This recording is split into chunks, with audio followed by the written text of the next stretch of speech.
Welcome back, students. So in my last class we discussed about the components of internal environment. Today we shall discuss about the components of micro environment or the major players in environment. ಸೂಕ್ಷ್ಮ ಪರಿಸರದ ಘಟಕಗಳು ಅಥವಾ ಪರಿಸರದಲ್ಲಿ ಪ್ರಮುಖ ಆಟಗಾರರನ್ನು ಇವತ್ತು ಚರ್ಚಿಸೋಣ.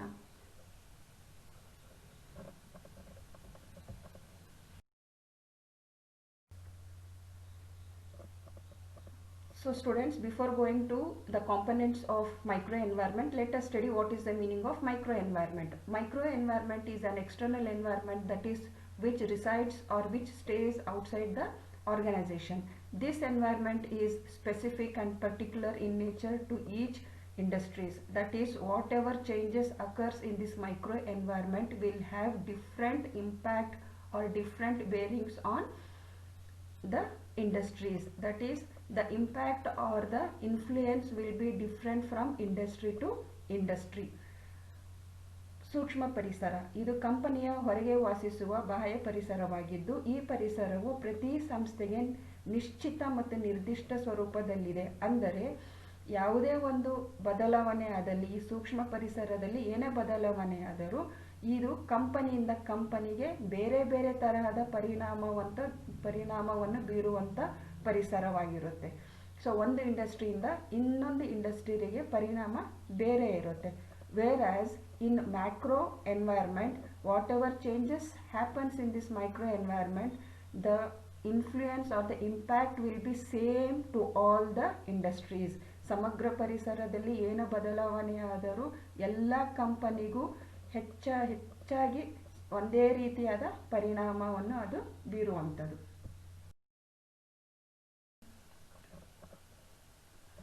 The components of microenvironment or the major players in environment are the suppliers, customers, employees, market intermediaries, competitors, public and other entities.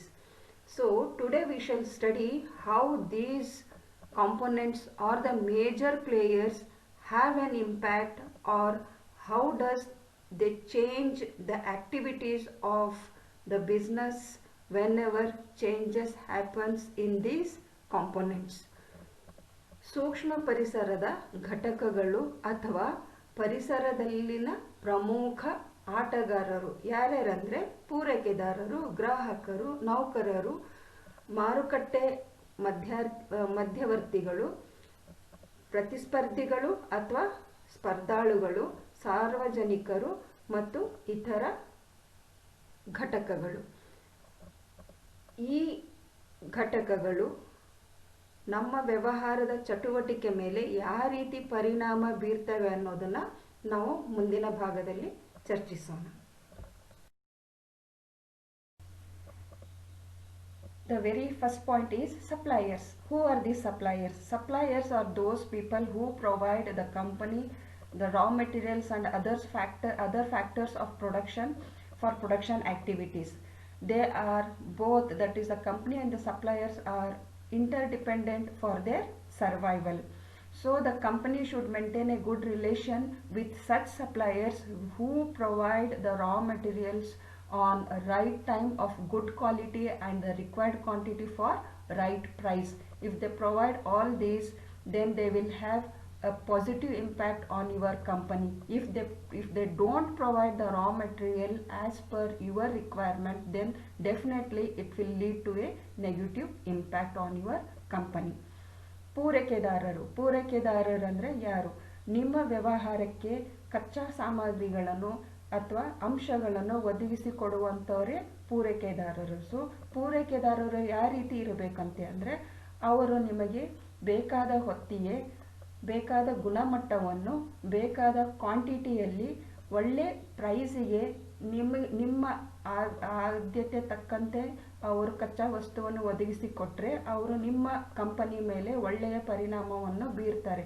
ಇಲ್ಲವಾದಲ್ಲಿ ಅವರು ಸರಿಯಾದ ಸಮಯಕ್ಕೆ ಸರಿಯಾದ ಗುಣಮಟ್ಟ ಕಚ್ಚಾ ವಸ್ತುಗಳನ್ನು ನಿಮಗೆ ಒದಗಿಸಿ ಕೊಡದಿದ್ದಲ್ಲಿ ನಿಮ್ಮ ಪ್ರೊಡಕ್ಷನ್ ಆಕ್ಟಿವಿಟಿ ಅಲ್ಲೇ ಸ್ಥಗಿತಗೊಂಡು ಅದು ನಿಮ್ಮ ಕಂಪನಿ ಮೇಲೆ ಒಂದು ಕೆಟ್ಟ ಪರಿಣಾಮವನ್ನು ತಂದುಕೊಡುವಂಥ ವ್ಯಕ್ತಿಗಳಾಗಿರ್ತಾರೆ. ಸೊ ಹಾಗಾಗಿ ನೀವು ಒಳ್ಳೆ ಪೂರೈಕೆದಾರರೊಂದಿಗೆ ಸಂಬಂಧ ಇಟ್ಟುಕೊಂಡು ಅವರನ್ನು ನೀವು ಕಾಪಾಡ್ಕೊಂಡು ಹೋಗಬೇಕಾಗುತ್ತೆ ಇಲ್ಲಿ.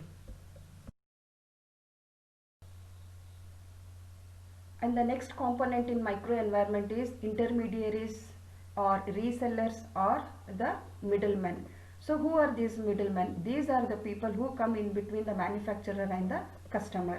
So the manufacturer is somewhere in one corner of the world manufacturing the product, but the customers are spread all over the world.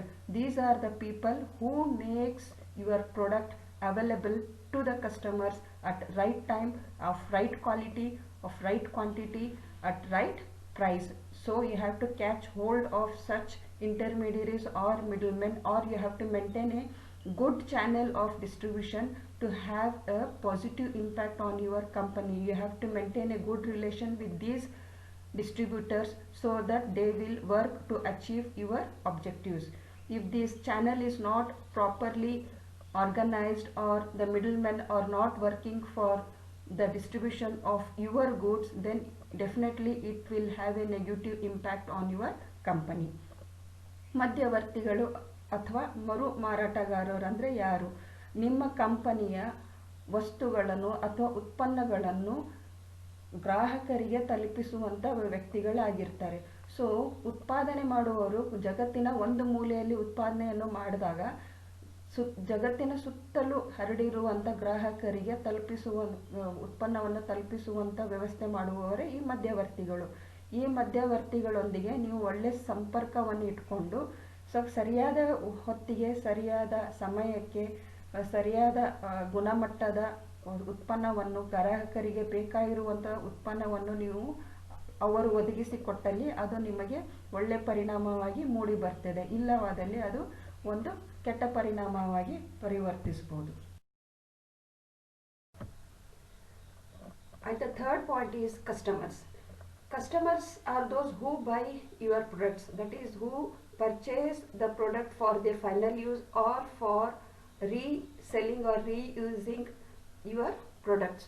So ultimate customer satisfaction should be the objective of your company. The main purpose for the existence of most organizations is to satisfy the needs and wants of the customers. You have to make a survey, you have to study the market, you have to see what are the demands and wants and needs of the customers, and according to that you have to produce the production.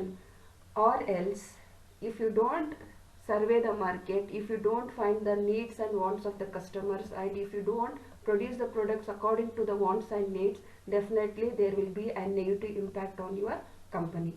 ಗ್ರಾಹಕರು ಅಂದರೆ ಯಾರು? ತಮ್ಮ ಅಂತಿಮ ಬಳಕೆಗಾಗಿ ಅಥವಾ ಮರು ಮಾರುಕಟ್ಟೆಗಾಗಿ ಉತ್ಪನ್ನವನ್ನು ಖರೀದಿಸುವವರು ಮತ್ತು ಉತ್ಪನ್ನವನ್ನು ಖರೀದಿಸಲು ಅವರ ಕಾರಣಗಳು ನೀವು ಅವರಿಗೆ ಉತ್ಪನ್ನವನ್ನು ಮತ್ತು ಸೇವೆಗಳನ್ನು ಹೇಗೆ ಲಭ್ಯ ಮಾಡುವಲ್ಲಿ ದೊಡ್ಡ ಪಾತ್ರವನ್ನು ವಹಿಸುತ್ತದೆ. ಗ್ರಾಹಕರ ಸ್ಯಾಟಿಸ್ಫ್ಯಾಕ್ಷನ್, ಅವರನ್ನು ತೃಪ್ತಿಗೊಳಿಸುವುದೇ ನಿಮ್ಮ ಮೂಲ ಉದ್ದೇಶ ಆಗಿರಬೇಕಾಗಿರುತ್ತದೆ. ಸೊ ಇದಕ್ಕೆ ನೀವು ಮಾರ್ಕೆಟನ್ನು ಸರ್ವೆ ಮಾಡಿ, ಮಾರ್ಕೆಟನ್ನು ಅಧ್ಯಯನ ಮಾಡಿ, ಅದರ ಬೇಕು ಬೇಡಗಳ ಪ್ರಕಾರ ನೀವು ಉತ್ಪನ್ನವನ್ನು ತಯಾರು ಮಾಡಬೇಕಾಗುತ್ತೆ. ಸೊ ಅವರ ಬೇಕು ಬೇಡಗಳ ಪ್ರಕಾರ ನೀವು ಉತ್ಪನ್ನ ಮಾಡುವಲ್ಲಿ ಅದು ಒಳ್ಳೆಯ ಪರಿಣಾಮ ಬೀರುತ್ತದೆ. ಇಲ್ಲವಾದರೆ ಅದು ನಿಮಗೆ ನೆಗೆಟಿವ್ ಆಗಿ ಒಂದು ಬೆದರಿಕೆಯಾಗಿ ಒದಗಿಸಿ ಬರಬಹುದು. And the next point is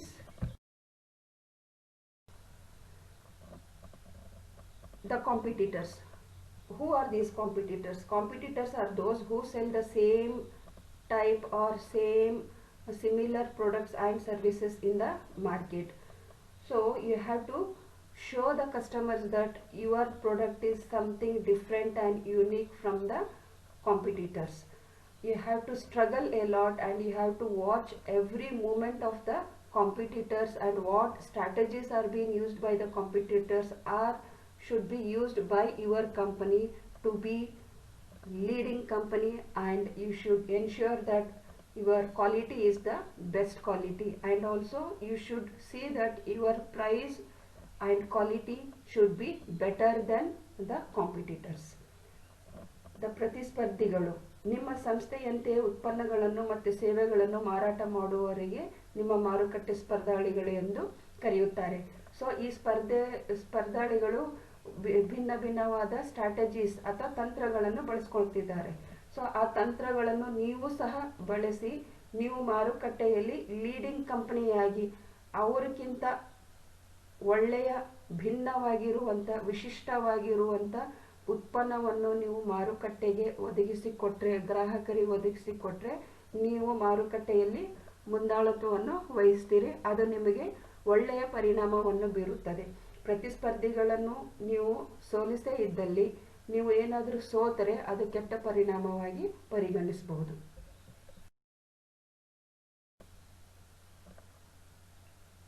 Next point is employees. Who are these employees? Employees are those people who are working in your organization. They may be skilled, unskilled, or highly qualified employees who are working to achieve your objectives.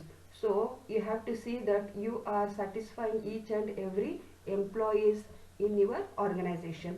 If the company satisfies the employees, if the company fulfills the objectives of the employees, naturally employees work to fulfill the objectives of the companies. You have to see that you pay them a right salaries and give them all the facilities, working facilities and other allowances, and also you have to provide them a training and development for the newly appointed employees.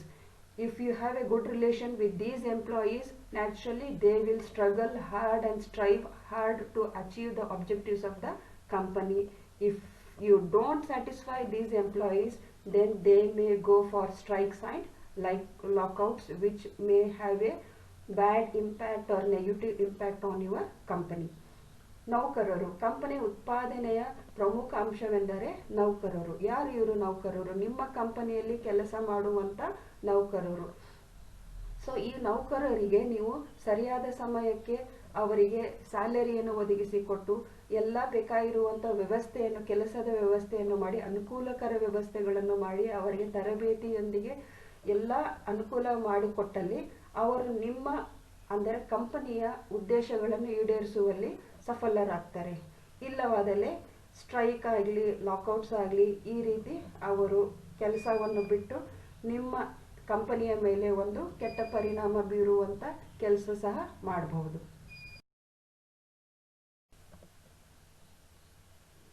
The next point in the components of microenvironment or the major players in environment is the public.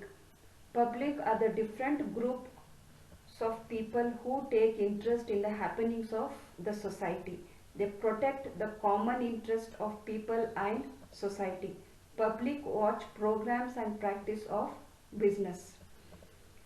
They will ensure that it is not functioning against the interest of nature, customers, etc. If the act of the business is harming the interest of the society, they oppose such movements. The company's image also decides its fortune in the market. So every brand needs a strong brand image. It is why they are investing in social and environmental concerns to create a responsible social image. So for example, now these public, who are these public? They are the people who have more concern about the society and the people in the society. So anything wrong is being done by these business people, then they will definitely go for some moments. For example, 2 or 3 years back we saw that the Maggi, the production of Maggi was totally banned because there was some issues in the quality of the production of Maggi noodles. So immediately the production was stopped because the quality they were producing was harming the people who are consuming it. So in order to oppose that, it was totally banned. In the same way, whatever harming things are being done by these business people. There are the public, some group of different group of people who are watching the movement of these businessmen. If they are trying to harm the society, definitely they will stand for the people. Such people are called as the public. ಸಾರ್ವಜನಿಕರಂದ್ರೆ ಯಾರು ಅಂದ್ರೆ, ಸಾರ್ವಜನಿಕರು ಸಮಾಜದ ಘಟನೆಗಳ ಬಗ್ಗೆ ಆಸಕ್ತಿ ವಹಿಸುವ ಜನರ ವಿಭಿನ್ನ ಗುಂಪುಗಳು. ಅವರು ಜನರು ಮತ್ತು ಸಮಾಜದ ಸಾಮಾನ್ಯ ಹಿತಾಸಕ್ತಿಯನ್ನು ರಕ್ಷಿಸುತ್ತಾರೆ. ಸಾರ್ವಜನಿಕ ವೀಕ್ಷಣೆ ಕಾರ್ಯಕ್ರಮಗಳನ್ನು ಮತ್ತು ವ್ಯವಹಾರದ ಅಸಭ್ಯ ಪ್ರಕೃತಿ ವೀಕ್ಷಣೆ ಮಾಡ್ತಾ ಇರುವಂತ, ಸೊ ವ್ಯವಹಾರದ ಕಾರ್ಯಕ್ರಮಗಳನ್ನು ವೀಕ್ಷಣೆ ಮಾಡ್ತಾ ಇರುವಂತ ಒಂದು ಗುಂಪಿದು. ಪ್ರಕೃತಿ ಅಥವಾ ಗ್ರಾಹಕರಿಗೆ ಅಥವಾ ಇತ್ಯಾದಿ ಹಿತಾಸಕ್ತಿಗೆ ವಿರುದ್ಧವಾಗಿ ಅದು ಕಾರ್ಯನಿರ್ವಹಿಸುತ್ತದೆ ಎಂದು ಅವರಿಗೆ ಖಚಿತಪಡಿಸುತ್ತಾರೆ. ಆಗ ಆ ವ್ಯವಹಾರದ ಕಾರ್ಯಕ್ರಮವು ಸಮಾಜದ ಹಿತಾಸಕ್ತಿಗೆ ಹಾನಿಯಾಗುವಂತಿದ್ದರೆ ಅವರು ಅಂತಹ ನಡೆಗಳನ್ನು ವಿರೋಧಿಸುತ್ತಾರೆ. ಕಂಪನಿಯ ಚಿತ್ರವು ಮಾರುಕಟ್ಟೆಯಲ್ಲಿ ತನ್ನ ಭವಿಷ್ಯವನ್ನು ಸಹ ನಿರ್ಧರಿಸುತ್ತದೆ. ಆದ್ದರಿಂದ ಪ್ರತಿ ಬ್ರ್ಯಾಂಡಿಗೆ ಬಲವಾದ ಬ್ರ್ಯಾಂಡ್ ಇಮೇಜ್ ಅಗತ್ಯವಿದೆ. ಅದಕ್ಕಾಗಿಯೇ ಅವರು ಜವಾಬ್ದಾರಿಯುತ ಸಾಮಾಜಿಕ ಚಿತ್ರಣವನ್ನು ರಚಿಸಲು ಸಾಮಾಜಿಕ ಮತ್ತು ಪರಿಸರ ಕಾಳಜಿಯನ್ನು ಹೂಡಿಕೆ ಮಾಡುತ್ತಿದ್ದಾರೆ. ಸೊ ಈ ಒಂದು ವಿಭಿನ್ನವಾಗಿರುವಂಥ ಗುಂಪು ವ್ಯವಹಾರ ಮಾಡುವವರ ಮೇಲೆ ಒಂದು ಕಣ್ಣನ್ನು ನಿಗಾವನ್ನು ಇಟ್ಟಿರುತ್ತದೆ. ಸೊ ಅದು ಏನಾದರೂ ಹಾನಿಯಾಗುವಂಥ ಒಂದು ಕಸ್ಟಮರ್ಸ್ಗಿರ್ಬೋದು, ಒಂದು ಪರಿಸರಕ್ಕಿರ್ಬೋದು, ಅಥವಾ ಸಾಮಾನ್ಯ ಜನರಿಗೆ ಹಾನಿ ಉಂಟು ಮಾಡುವಂಥ ಕಾರ್ಯಕ್ರಮದಲ್ಲಿ ಅಥವಾ ಚಟುವಟಿಕೆಯಲ್ಲಿ ಅದೇನಾದರೂ ತೊಡಗಿದ್ದರೆ ಅದು ಅದನ್ನ ವಿರೋಧಿಸುವಂತ ಒಂದು ಪಾತ್ರವನ್ನು ವಹಿಸುತ್ತದೆ. ಸೊ ಹೀಗಾಗಿ ನಾವು ಹಿಂದೆ ಒಂದು 2-3 ವರ್ಷದ ಹಿಂದೆ ಮ್ಯಾಗಿ ನೂಡಲ್ಸು ಸಹ ಸ್ಥಗಿತಗೊಳಿಸಿದ್ರು. ಯಾಕೆಂದ್ರೆ ಅದು ಆರೋಗ್ಯಕ್ಕೆ ಹಾನಿ ಉಂಟು ಮಾಡುವಂತ ಒಂದು ಯಾವುದೋ ಪ್ರಾಡಕ್ಟ್ ಅಲ್ಲಿ ಕ್ವಾಲಿಟಿಯಲ್ಲಿ ಸ್ವಲ್ಪ ವ್ಯತ್ಯಾಸ ಇರೋದ್ರಿಂದ ಅದನ್ನ ಟೋಟಲ್ ಆಗಿ ಬ್ಯಾನ್ ಮಾಡಿದ್ರು. ಇದು ಒಂದು ಎಕ್ಸಾಂಪಲ್ ಆಗಿ ನಾವು ಹೇಳ್ಬೋದು. ಸೊ ಯಾವುದೇ ಒಂದು ಕಾರ್ಯಕ್ರಮ ಅಥವಾ ಯಾವುದೋ ಒಂದು ವ್ಯವಹಾರ ತನ್ನ ಚಟುವಟಿಕೆಯಲ್ಲಿ ಹಾನಿ ಉಂಟು ಮಾಡಿದಾಗ ವಿರೋಧ ಮಾಡೋಕೆ ಒಂದು ಗುಂಪು ಆಲ್ರೆಡಿ ಸಮಾಜದಲ್ಲಿ ಇದೆ ಅಂತ ಅನ್ಕೋಬಹುದು. ಸೊ ಇದನ್ನ ಎಲ್ಲ ಪ್ರತಿಯೊಂದು ವ್ಯವಹಾರ ಮಾಡುವವರು ಸ್ವಲ್ಪ ನಿಗಾ ಇಟ್ಕೊಂಡ್ರೆ ಅದು ಬಿಸ್ನೆಸ್ ಅಲ್ಲಿ ಸಕ್ಸಸ್ ಅಥವಾ ಯಶಸ್ಸನ್ನು ಕಾಣಬಹುದು. ಅಥವಾ ಈ ಗುಂಪುಗಳನ್ನ ಎದುರು ಹಾಕೊಂಡ್ರೆ ನ್ಯಾಚುರಲ್ ಆಗಿ ಅದು ನಷ್ಟವನ್ನು ಅನುಭವಿಸಬಹುದು ಅಂತ ಇಲ್ಲಿ ಹೇಳ್ಬೋದು. So will move on to next point.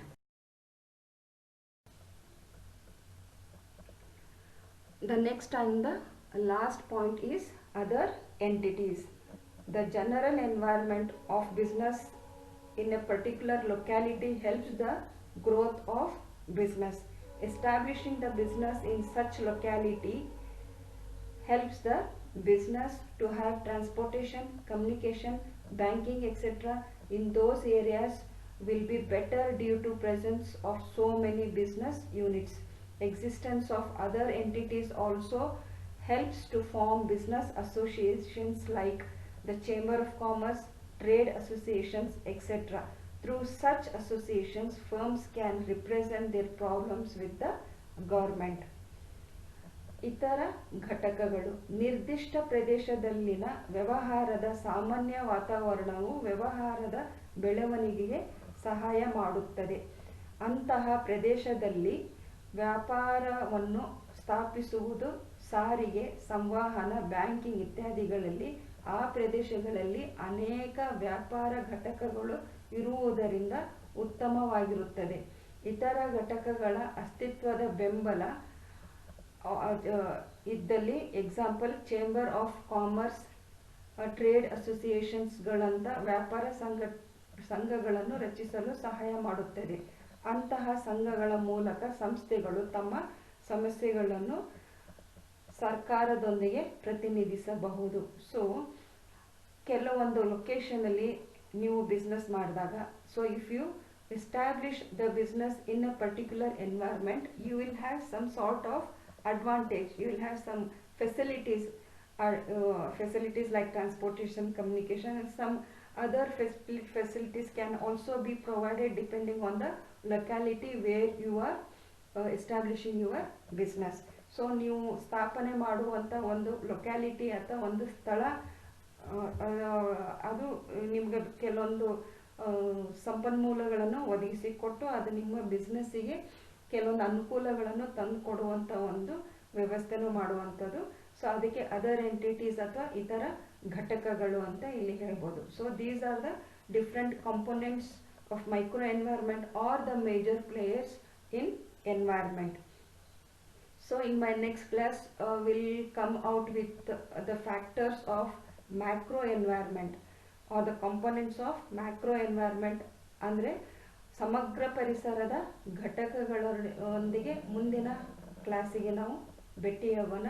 ಅಲ್ಲಿಯವರೆಗೂ stay safe and stay fit.